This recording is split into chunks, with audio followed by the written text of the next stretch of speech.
particular dentro da psicologia, porque a psicologia é diferente um pouco da medicina ou das outras ciências biomédicas, porque cada abordagem, cada grupo de pesquisadores, vão ver o homem, né? O homem de uma perspectiva.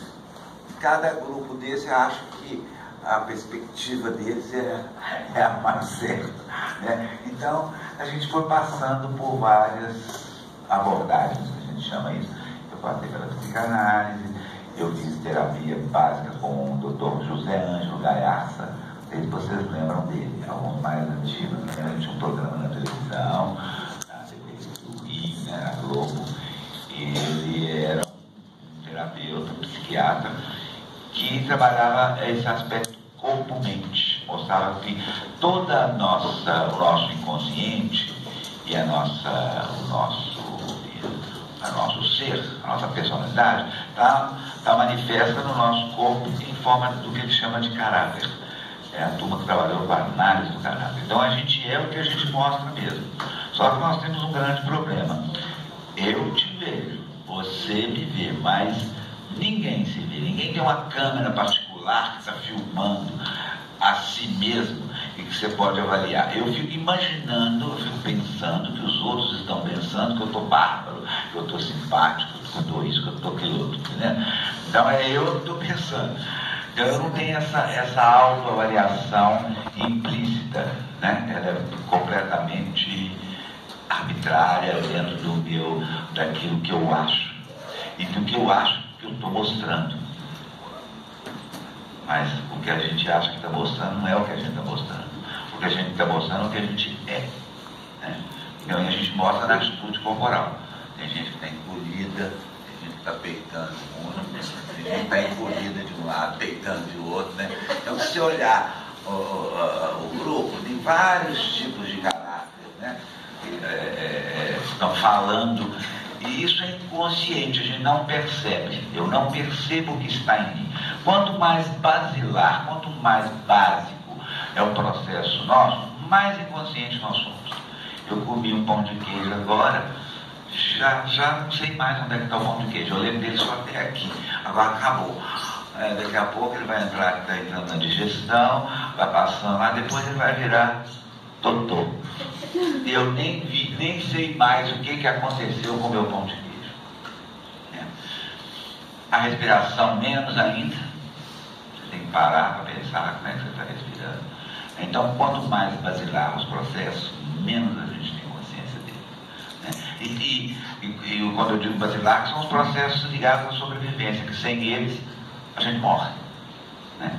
Então, toda a história do desenvolvimento da nossa personalidade, do nosso ser, vem com os processos básicos. Isso que foi estudado no início pela psicanálise, né? Quando Freud, há 100 e poucos anos atrás, veio postular que a maioria dos nossos comportamentos são inconscientes. Então, quem acha que é dono de si está delirando, porque o inconsciente nos comanda muito mais do que consciente. A gente acha que tem uma certa consciência, né? Então a gente são comandados pela imagem que eu produzi de mim mesmo. Essa imagem que eu montei de mim mesma, da minha história, ela está inserida no corpo, eu não percebo ela. De vez em quando eu me olho no espelho, vou lá, nem paro para olhar direito, só vou arrumar um pouco as pelancas assim, arrumar o cabelo e pronto. Mas o espelho é um grande amigo. A gente deve sempre olhar no espelho, ficar pelado na frente do espelho, olhando como é que você é, né? Um dos meus grandes terapeutas foi o vídeo. Eu ganhei um aparelho de vídeo assim, nos anos 70, que nem tinha esse aparelho de vídeo, ainda era do que era na televisão Itacolomi, que foi uma sucata da TV Itacolomi. Era enorme, uma parede de vídeo, o gravador era desse tamanho, e eu botei aqui no meu consultório, eu filmava muitas sessões, então eu aprendi a me ver também, né? Então, meu grande supervisor foi o próprio vídeo, que filmava como é que eu estava, aí eu via como é que estava o meu diálogo com o outro, o que eu estava falando, a minha congruência congruência ou incongruência. Às vezes eu estou falando uma coisa, o meu corpo está falando outra. Todo mundo vê que está incongruente. A gente concorda socialmente porque a gente joga um verniz social para ninguém falar, né, para o outro o que está. Seria uma falta de educação. Você pontuar, nossa, você está toda amarrada, você está toda presa. O que é isso que você está segurando na boca? Ninguém fala isso. Mas está todo mundo vendo. Eu não estou vendo. As crianças nos leem claramente, por isso que essas crianças incomodam. Né? Sai daqui, menina. Ele fica lá, quando vê que você está muito incongruente, aí ele vai lá e te cutuca mesmo. Ele quer testar como é que é a sua congruência de você comigo. Então as crianças nos incomodam, que as crianças veem que o rei está nu. Vocês lembram da história do rei está nu? Quem lembra dessa história? Lembra? Mas tem muita, a maioria não lembra, né? Então, um reino, há muitos anos atrás, um rei mais velho, ele não tinha filhos, e ele falou, meu Deus do céu, já está chegando a hora de eu passar para o andar de cima, e eu não tenho herdeiros. Então, ele juntou com os sábios, falou, vamos arrumar um jeito de quem seria no reino uma pessoa que poderia governar. Mas vai ser difícil. Aí ele falou, vamos inventar uma história, vamos ver quem é que vê a realidade melhor. Ele falou, tá, vamos bolar uma maneira de testar toda a comunidade. Então o rei falou assim que ia fazer um grande desfile, né, de comemoração lá, e que ele iria com uma roupa muito especial. E cada semana os arautos do rei mandavam uma notícia. Olha, o rei mandou comprar rendas do sul da França, as rendas de chantilly, as rendas de pio, feitas com isso e aquilo todo.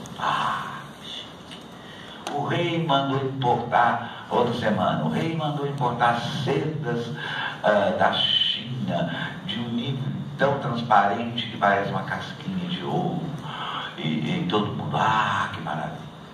A outra semana o rei mandou comprar plumas que vêm lá do Brasil, as plumas de avestruz para decorar o chapéu dele e tal, todo mundo.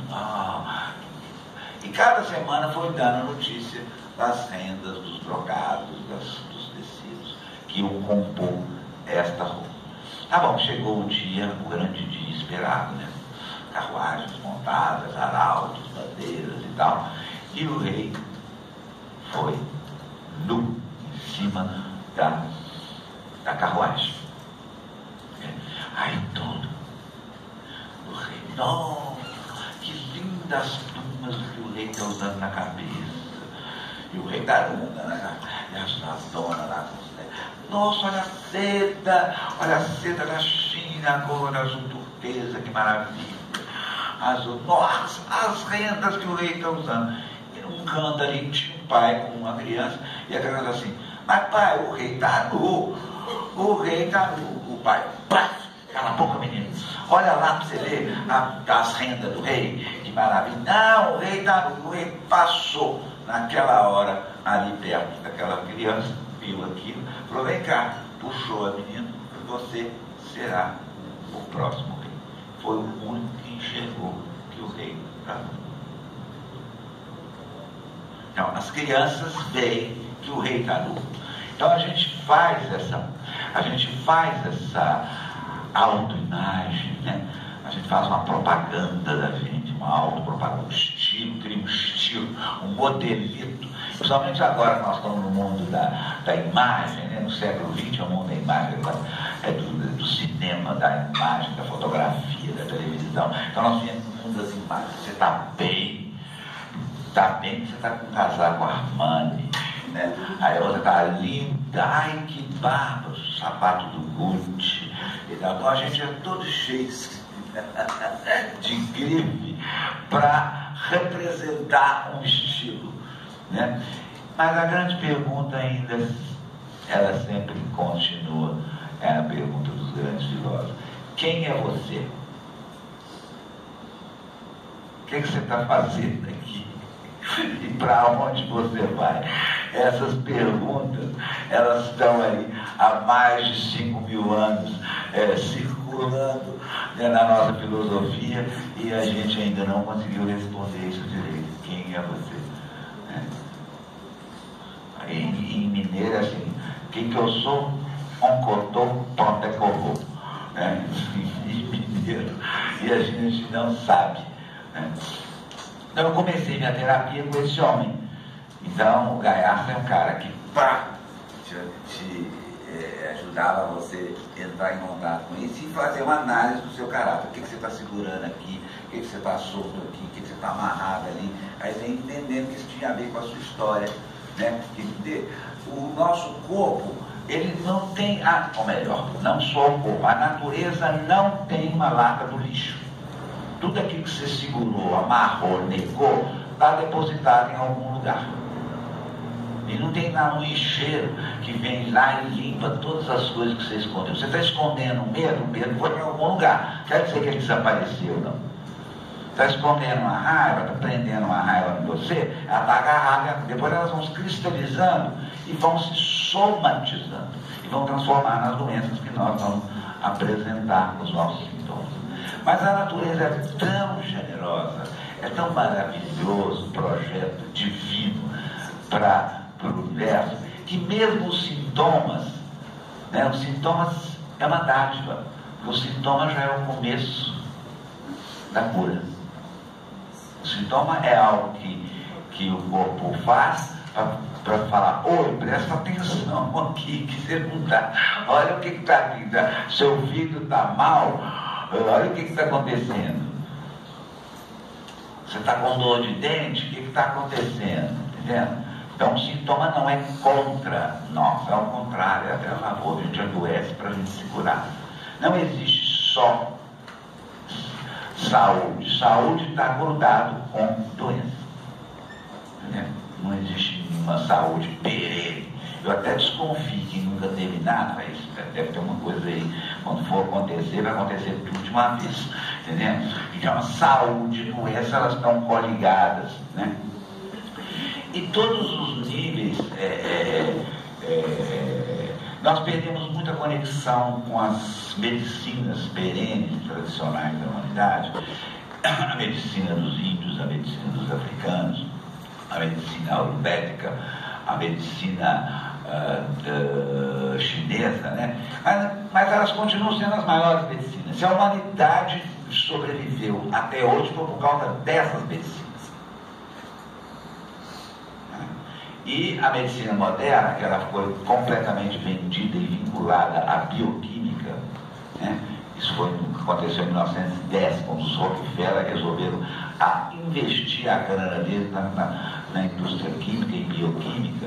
Então eles criaram associações médicas para defender os seus interesses, e nós estamos na mão de multinacionais bioquímicas que estão nem aí para os valores essenciais da natureza. Eles querem vender e acabou. Tem nada a ver com cura, tem a ver com business, né? Então, os princípios das medicinas, das grandes tradições, elas estão ligadas aos 5 elementos, os 5 elementos que compõem a natureza, que são a água, de onde nós viemos, a madeira, o fogo, a terra e o ar. Cada elemento desse, no nosso corpo, está representado pelos nossos órgãos e vísceras, né? Na água, o rim e a bexiga, a madeira, o fígado e a vesícula biliar, o fogo, o coração e o intestino delgado, a terra, o estômago e vaso pâncreas, e o metal, ou ar, pulmão e intestino grosso. Daí que parte todas as coisas. E as energias que movem o corpo, elas circulam em canais de energia que são invisíveis.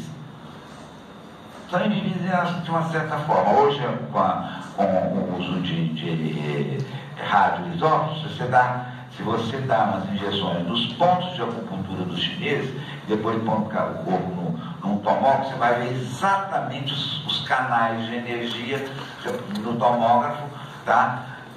Que eram desenhados naquelas cartas de medicina chinesa de 5.000 anos atrás. Há 4.000 anos atrás, o Imperador Amarelo chamou todos os xamãs e os bruxos e os curadores da China para Pequim para montar esses mapas. Cada um tinha um pedaço deles. Então ele montou a primeira faculdade de medicina, foi em Pequim. Lógico que eu fui estudar em Pequim. Eu estudei medicina chinesa em Pequim. Porque eu queria entender o corpo humano do ponto de vista energético, da anatomia energética. Também aqui no Ocidente nós tivemos Hahnemann no século XIX, que veio mostrar que cada elemento da natureza, as plantas, os venenos, eles são os remédios, né? E criou a homeopatia com uma nova perspectiva, né? Quanto mais diluído um elemento, mais forte ele é, porque fica a energia e a informação dele no seu corpo. Aí quando chegou a indústria química, eles destruíram tudo isso. Negaram a homeopatia, negaram a farmácia galênica, negaram a homeopatia, e não, agora é só a química. E quem patrocina todas as escolas e as pesquisas são só a indústria química. Abra um livro de medicina e vê lá no fundo quem patrocinou aquele livro. Então tudo é Bayer, Pfizer, tudo em função disso. E assim a indústria da energia e a indústria do petróleo, a mesma coisa. Então nós estamos entregues a grandes monopólios. Então não tem ninguém aqui que é autônomo, não. Todo mundo robotizado e controlado por esse sistema das multinacionais. E aí você, se você quiser fazer alguma coisa, um carro elétrico, um carro a água, um carro, eles destrói aquilo, desqualifica aquilo, não deixa nada passar, compra os governos, compra os... tudo assim. Então nós estamos num mundo desse jeito. Tá? Essa é a primeira notícia, má notícia. Somos robôs dos sistemas. O sistema todo mecanizado e controlado. E agora por quem? Não tem nem ninguém. É as próprias indústrias, os próprios interesses é que controlam. Perdemos o eixo. Tá, isso foi muito difícil. Então eu fui passando por aí, no final da faculdade eu fui assistente do Pierre Weil. O Pierre Weil é um dos grandes, em Belo Horizonte. Os mineiros têm uma característica, o mineiro sempre esconde o ouro, mas como eles sempre tiveram ouro, eles gostam de pegar as coisas originais, bem da origem. Então a gente fundou uma faculdade de psicologia, né? E chamou um francês da Sorbonne para ser o primeiro organizador dessa universidade, que foi o professor Pierre Weil. Né? Então a nossa escola era ligada à Sorbonne e à Louvain. Então grandes filósofos e grandes pessoas da Europa frequentavam as faculdades da FAFISH, Faculdade de Filosofia e Ciências Humanas, que eram ligadas. Né? Então Michel Foucault, eu fiz curso com Michel Foucault diretamente, né? Sobre a história da loucura. E o Pierre Weil, ele é aquele que escreveu o Corpo Fala, né? Escreveu esse livro, o Corpo Fala, ainda está aí rodando. E também sobre a esfinge. O que é a esfinge? A representação iconográfica da esfinge, como um mapa da consciência dos antigos, né? A esfinge lá do Egito. As patas de boi, o peito de leão. O boi representa os instintos, o leão as emoções, as asas, as esfinges originais tinham asas, que era a mente, né? E aqui em cima tinha a cobra na cabeça, que representava a energia. Então, era uma cartografia da consciência, como funciona o funcionamento energético do ser humano, a esfinge, que ninguém sabe a origem da esfinge direito. Ela remonta a mais de 5, 6, 7 mil anos. E acho que provavelmente ela foi feita pelos Atlantes, né? Que é uma civilização que ela submergiu dentro da água e subiu outros continentes, né? Tá. Então, e aí eu fui para o Oriente estudar o corpo e a maneira com que o oriental entende o corpo e a energia, né? E a gente tem que lembrar que 3/4 da humanidade são curados pela medicina oriental. Só 1/4 que são nós. E desse 1/4, o oriental só pregou uma coisa: o uso dos antibióticos. O resto é tudo deles. E chineses vivem muito longe, porque eles não têm eles não deixam cada bairro tem um hospital, né? Um hospital que não tem nada igual a esses hospitais nossos aqui, não. Tá? Um hospital mesmo de 4, 5 andares, onde o pessoal faz acupuntura, faz shiatsu, faz massagem, faz fitoterapia, e todo mundo frequenta o hospital igual frequenta um botiquinho ali na esquina. Qualquer coisa que você vai lá no hospital, então eles trabalham muito com prevenção. As pessoas não chegam a adoecer como a gente adoece, ficar todo mundo arrombado, o fígado já está estragado. Não. Raramente se faz um transplante na China ou na Índia. Muito raramente. Os órgãos não estragam, eles mantêm com essas medicinas preventivas. E é tão louco isso na China, que em cada número de 10 quarteirões tem um médico. Né? E o médico, na porta da casa do médico, tem umas bandeiras. Tá? Quando tem muita gente doente naquele quarteirão, é colocada uma bandeira vermelha. Mas aquilo representa que o médico não está cuidando do povo que está em torno dele direito. É uma vergonha para um médico ter uma bandeira vermelha na porta da casa. Nós estamos um pouco longe de chegar perto desse nível, entendeu? Tá. Então, na parte da psicologia, a gente trabalha. Também lá não tem psicologia, não. Não existe uma coisa, porque os sistemas são todos integrados, sistemas holísticos, que trabalham o ser como um todo. Vocês têm psicologia, mente, corpo, não, é tudo lidado com uma totalidade. Os chineses falam das almas vegetativas. Cada órgão tem uma alma vegetativa. A nossa alma, apesar de ela ter uma unidade, ela é subdividida em almas vegetativas de cada órgão. Nós temos a alma vegetativa do fígado, que é onde coloca a alma, né? Chama Hum, e é ligada com todos os movimentos para fora, a agressividade, a assertividade, a raiva. E quando a raiva fica demais, a própria raiva que o fígado produz é que vai ferir o fígado. O fígado adoece quando a gente encroa a raiva. E o fígado, o canal do fígado mostra aqui assim, ó, passa assim todo em torno do olho, a porta do fígado são os olhos. Você sabe o que o cara está sentindo na alma pelos olhos.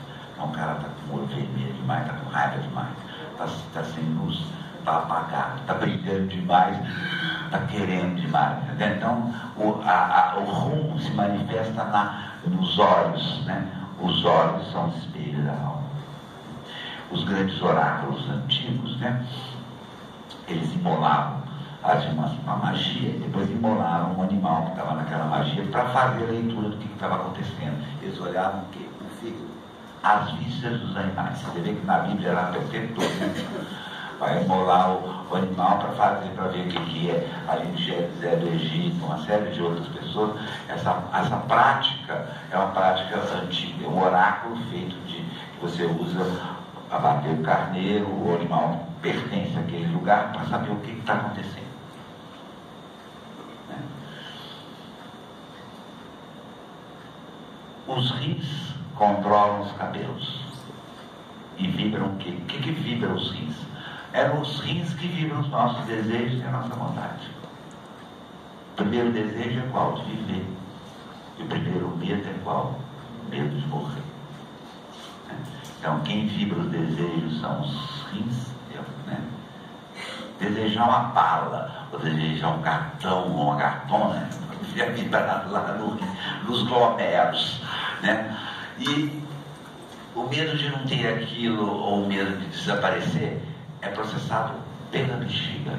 Em todas as línguas, eu mijo de medo.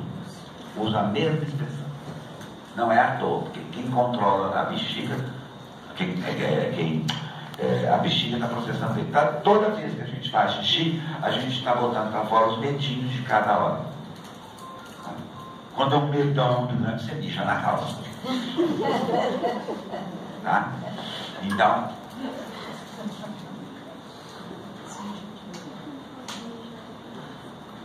o fígado vai vibrar a assertividade, a raiva, e a vesícula biliar é o planificador, quem planifica as ações para o fígado agir. Por que o fígado lida com a ação? Porque o fígado é o magazino do sangue. O sangue fica todo guardado no fígado à noite. De dia o fígado é desse tamanho, de noite o fígado é desse tamanho. O sangue vai para o fígado para ser lavado e limpado. Tá? E também planificado. Vesícula planifica a ação, o fígado libera sangue para a ação. O coração é a morada da alegria. Também a alegria demais adoece. É a relação. Se dá demais, você também adoece. Então você tem o coração e o intestino delgado vão lidar com essa parte. E também a consciência. A consciência é vibrada no coração. O estômago e as plantas vai lidar tudo com o que é terra. Todos os alimentos nossos vieram da terra. Todos que parece que não, né? Parece que eu estou comendo isopor. Não, tudo veio da terra. A gente só come coisas da terra. Foram plantadas, refinadas, tá? Então, quem vai processar a terra são os órgãos terra, estômago e baço. E que tem a ver com a identidade, vai fazer com que aqueles elementos que você comeu vai virar uma coisa que se chama glicogênio, uma coisa que é idêntica a você, e que esse glicogênio vai ser transportado lá para dentro do corpo através da insulina, que é uma molécula própria, que a molécula de glicogênio ela é enorme, foi produzida lá pela absorção dos elementos dos órgãos, dos intestinos. Então esse glicogênio é levado lá para dentro da corrente sanguínea através da insulina, e esse glicogênio é que as células vão comer. A célula não vai comer batata, não vai comer abobrinha, e nem cerveja. Elas só vão comer glicogênio. Aquilo que é idêntico. Então todo o sistema aqui do estômago e intestino vão lidar com a identidade. Identidade significa tudo aquilo que é idêntico a você. E aqui é o centro da identidade. Tem gente com aqueles barrigão grandão, os poderosos Marajá, os políticos de Brasília, tudo os barrigaços. Regaçaram a identidade, eles se acham maior que eles.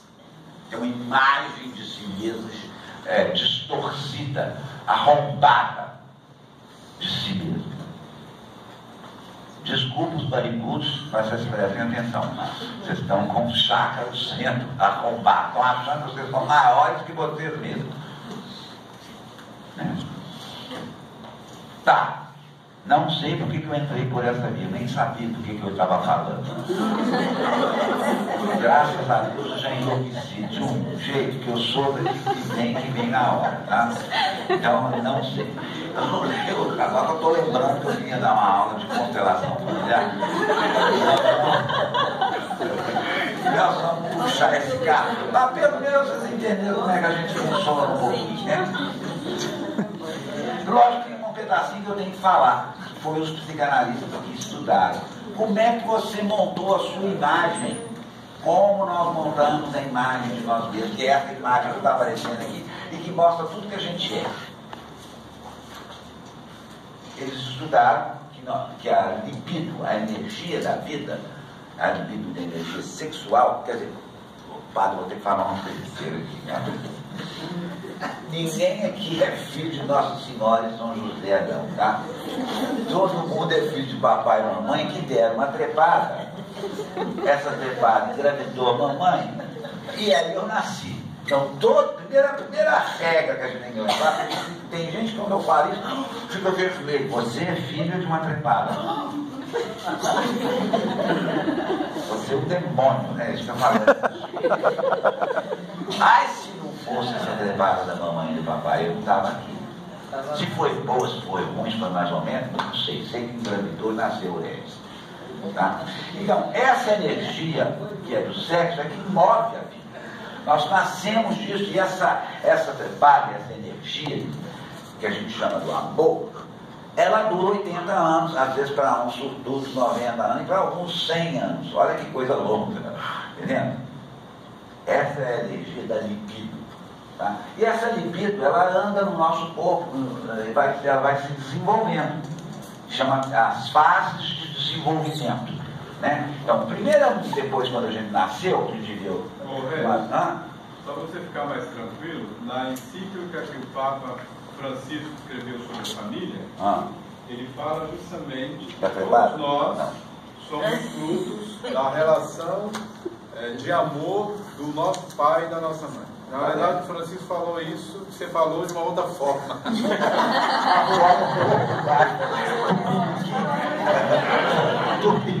Uma forma mais grosseira, né? Acha de Deus. O Papa é mais chique, mas o Papa, esse Papa, graças a Deus, ele está fazendo a gente lembrar quem a gente é, né? Então, toda vez, a grandeza dele, ele que está nos lembrando quem somos nós, ele dá um toque muito interessante, sem ser dogmatista, sem ser piegas, né? Então, é uma pessoa, um ser. Eu acho que Francisco é um ser iluminado. Nem todos os papas são iluminados, mas tem uns que são iluminados, né? O Papa João XXIII era iluminado, né? O Papa Francisco tem cara de iluminado pela energia dele, e pelas posições dele, quase todas as atitudes. Então, são seres que a gente pode